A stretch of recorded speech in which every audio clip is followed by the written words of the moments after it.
Shalom saudara yang dikasihi Tuhan. Keberadaan kita hari ini tidak pernah lepas daripada sejarah hidup kita yang telah kita lalui.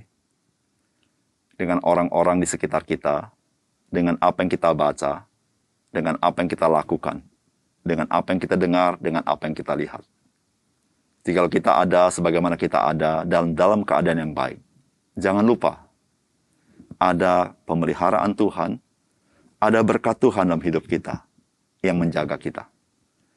Salam jumpa dalam program Tuhan adalah Gembalaku.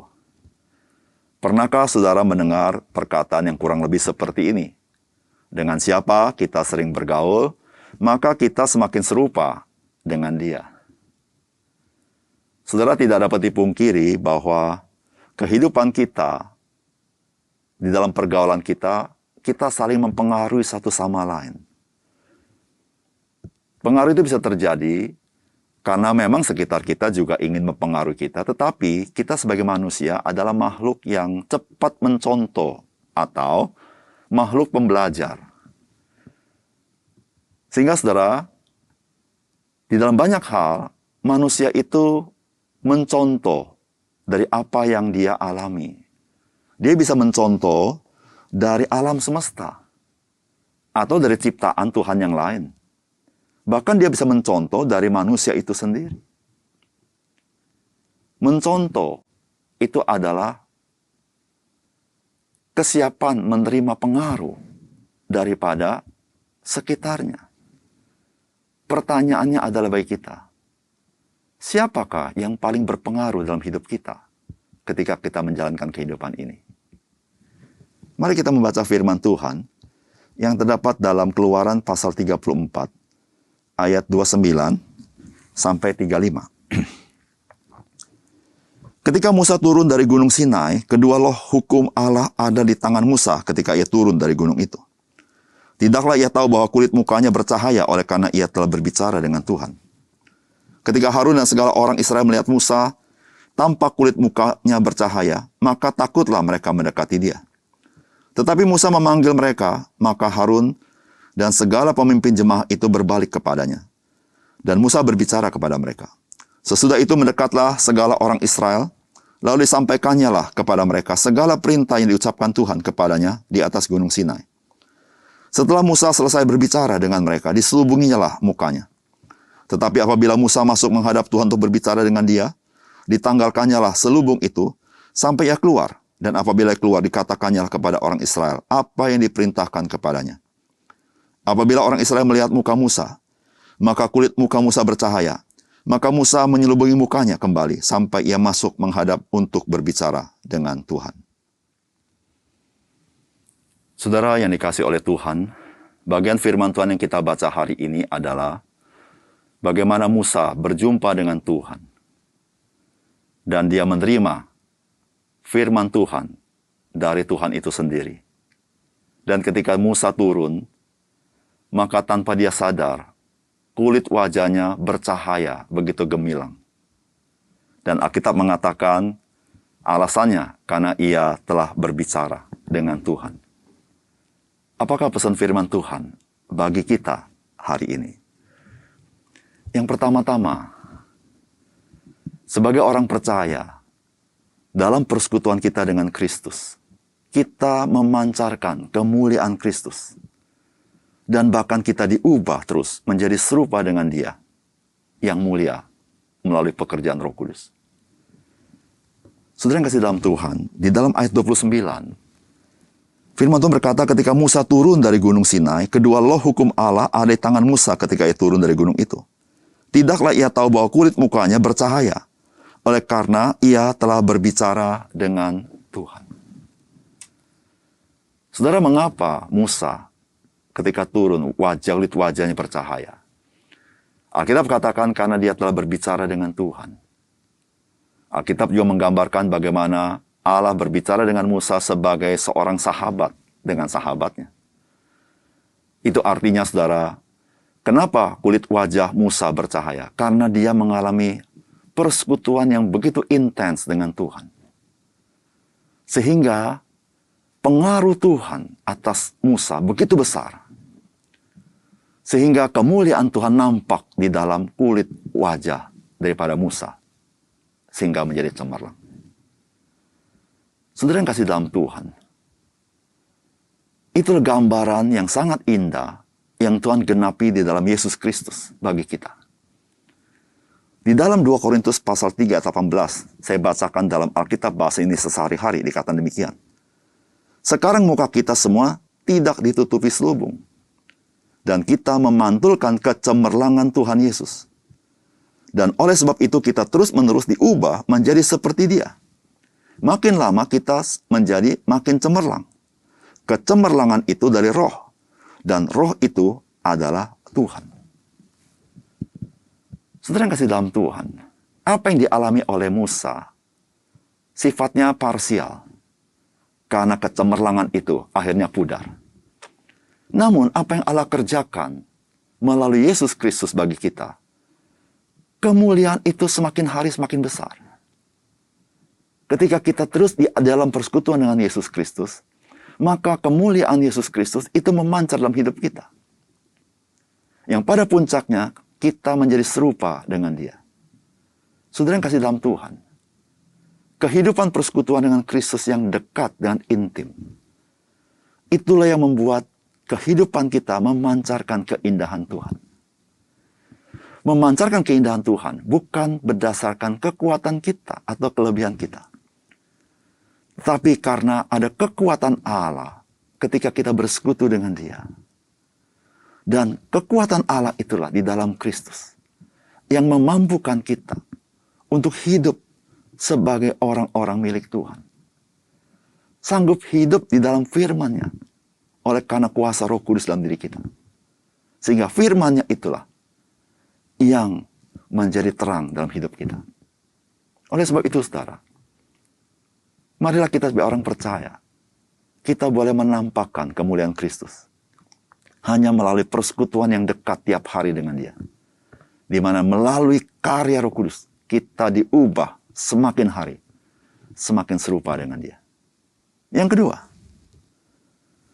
saudara, firman Tuhan hari ini mengajar kepada kita bahwa bersamaan dengan menampakkan kemuliaan Tuhan dan keindahan Tuhan, maka kita juga harus memberitakan kebenaran firman Tuhan. Di ayat 32 dikatakan, setelah itu seluruh rakyat Israel berkumpul mengelilinginya, dan kepada mereka semua Musa menyampaikan semua hukum yang diberikan Tuhan kepadanya di atas gunung Sinai. Saudara, Musa turun dari gunung Sinai dengan satu kelebihan, di mana kulit wajahnya bercahaya. Namun ada panggilan Tuhan yang tidak pernah berhenti, yang harus dijalankan Musa. Musa tidak cukup hanya memantulkan kemuliaan Tuhan, tetapi Musa harus menyampaikan kebenaran firman Tuhan yang Tuhan titipkan kepada dia. Saudara, sebagai orang percaya, maka hidup kita haruslah menjadi hidup yang memuliakan nama Tuhan dan menyatakan keindahan Tuhan melalui transformasi oleh Roh Kudus, sehingga sifat-sifat kita dipengaruhi dan diubah oleh Tuhan dan menampakkan keindahan dan kebaikan Tuhan. Namun tidak berhenti di sana. Di dalam semuanya itu ada panggilan Tuhan bagi kita untuk memberitakan firman-Nya, menyampaikan kebenaran firman Tuhan, atau memberitakan kabar baik, memberitakan Injil kepada orang lain dengan mulut kita, untuk kita katakan kepada orang lain. Saudara yang kasih dalam Tuhan, kehidupan yang diubahkan dan semangat memberitakan kasih, memberitakan firman Tuhan, memberitakan Injil, itu dipakai Tuhan dengan kuasa Roh Kudus, sehingga hidup kita boleh jadi berkat bagi orang lain, khususnya berkat anugerah keselamatan dan hidup yang baru di dalam Yesus Kristus. Mari saudara, hidup kita diubah oleh karena kita bersekutu dengan Dia, dan kita punya tanggung jawab memikul panggilan yang Tuhan berikan kepada kita untuk mewartakan kabar baik, firman Allah kepada banyak orang. Yang ketiga,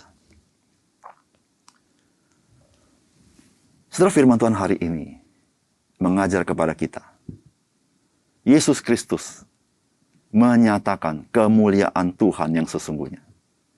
Dan Dialah yang menyampaikan kebenaran firman Tuhan. Saudara-saudara yang kasih dalam Tuhan, di dalam Yohanes pasal 1 ayat 16-18 dikatakan, karena dari kepenuhannya kita semua telah menerima kasih karunia demi kasih karunia.